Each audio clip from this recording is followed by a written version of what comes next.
Bismillahirrahmanirrahim. Alhamdulillahirabbil alamin. Wassalatu wassalamu ala asyrafil anbiya'i wal mursalin wa ala alihi wa sahbihi ajma'in, amma ba'du. Rabbi shrah li sadri wa yassir li amri wahlul 'uqdatam min lisani yafqahu qawli. Rabbi ighfirli wa liwalidayya warhamhuma kama rabbayani shaghira. Assalamualaikum warahmatullahi wabarakatuh.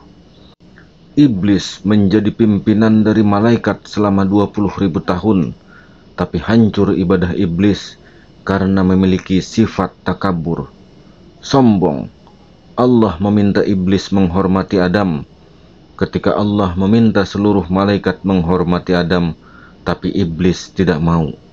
Karena iblis merasa lebih tinggi. Aku, kata iblis, diciptakan dari api dan Adam diciptakan dari tanah. Jadi apabila kita belajar ma'rifat, harus tawaddu, harus rendah hati, walaupun berbeda dengan orang syariat. Jangan sampai orang yang bermakrifat menganggap orang syariat itu rendah.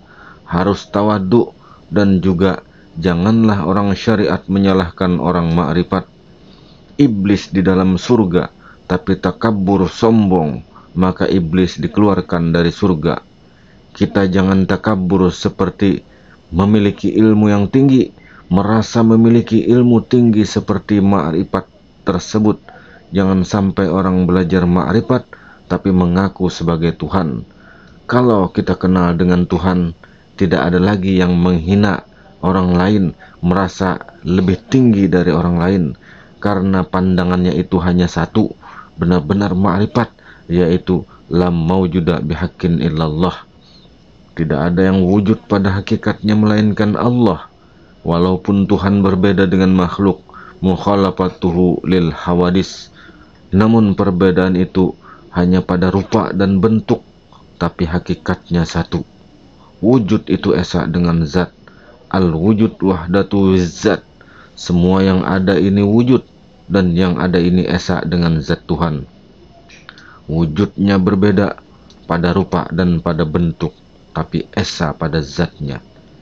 Jangan sampai orang yang bertasawuf merasa sudah tinggi ilmunya daripada orang yang masih belajar syariat, karena itu adalah adabnya tidak bagus, menganggap orang itu belum sampai kepada Allah. Tidak ada pandangan seperti itu bagi orang yang sudah ma'rifat, karena orang ma'rifat harusnya pandangannya sudah bagus, seperti Syekh Samman Al-Madani yang melazimkan musyahadatil wujud, yang artinya menyaksikan kebenaran yang sebenarnya pada wujud atau pada yang ada, pada yang hidup sesungguhnya, yang dilihatnya dalam berbagai wujud dan rupa. Kalau amal ma'rifat sudah bagus, maka tiliknya, pandangnya atau kesaksiannya itu sudah benar.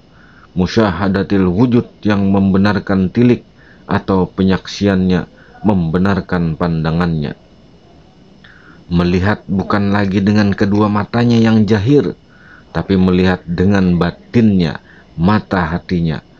Walaupun melihatnya melalui matanya, tapi seolah-olah mata jahir itu sudah tidak berfungsi.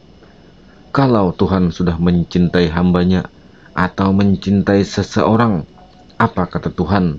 Akulah yang menjadi matanya ketika dia melihat.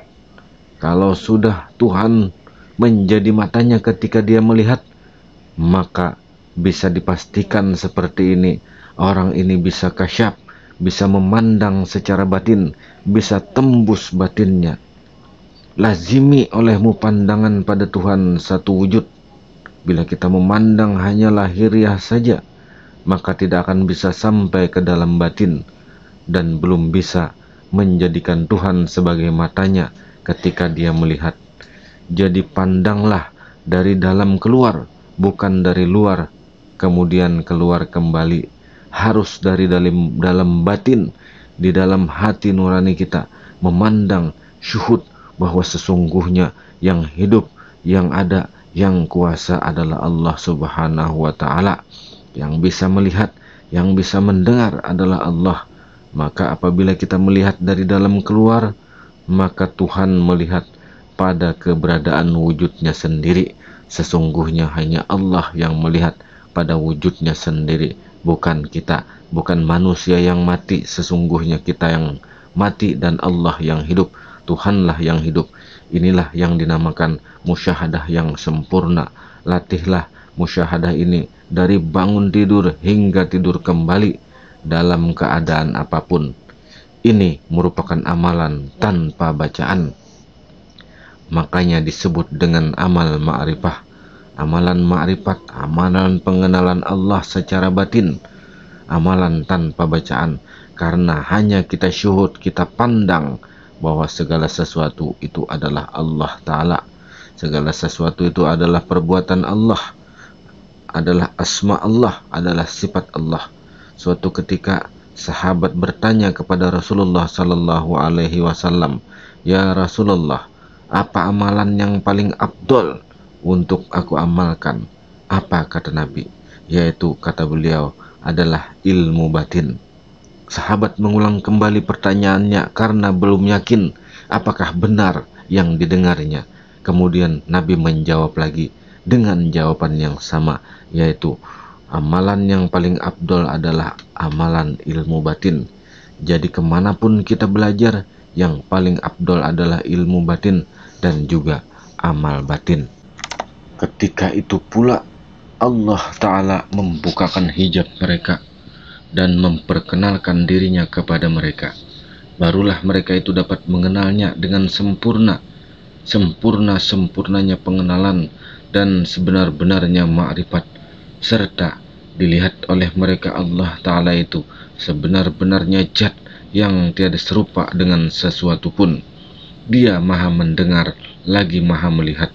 Ketika inilah mereka akan memperoleh kemenangan karena senantiasa dapat berdampingan dan dekat kepada Allah Ta'ala, dan juga mereka tidak akan ditimpa kesakitan, kekecewaan dan merasa duka cita. Orang-orang yang sudah kenal kepada Allah tidak akan merasa resah, tidak akan merasa duka cita, tidak akan merasa sakit hati, malah bertambah-tambah kegembiraan mereka karena mereka merasa dapat mengenal Allah Ta'ala, merasa nikmat dengan pengenalannya, selalu ingat kepada Allah setiap hari. Hati mereka senantiasa merasa sukacita karena dapat hampir kepada Allah Ta'ala, dan hati mereka tidak merasa duka cita selama-lamanya, sesuai dengan firman Allah Ta'ala surah Yunus ayat 62. Ketahuilah, sesungguhnya wali-wali Allah itu tidak ada kekhawatiran terhadap mereka, dan tidak pula mereka bersedih hati. Malahan mereka memperoleh kerajaan-kerajaan dan keramat-keramat, karena sesungguhnya seorang raja itu bebas melakukan apa saja, bebas melakukan tindakan dan menurut kehendaknya sendiri. Dan sesungguhnya perkara demikian itu tidak ada di dunia ini pada hakikatnya, melainkan pada wali-wali Allah dan kepada orang-orang yang dipilihnya yang ridho dengan qadanya. Wallahu a'lam bisawab. Assalamualaikum warahmatullahi wabarakatuh.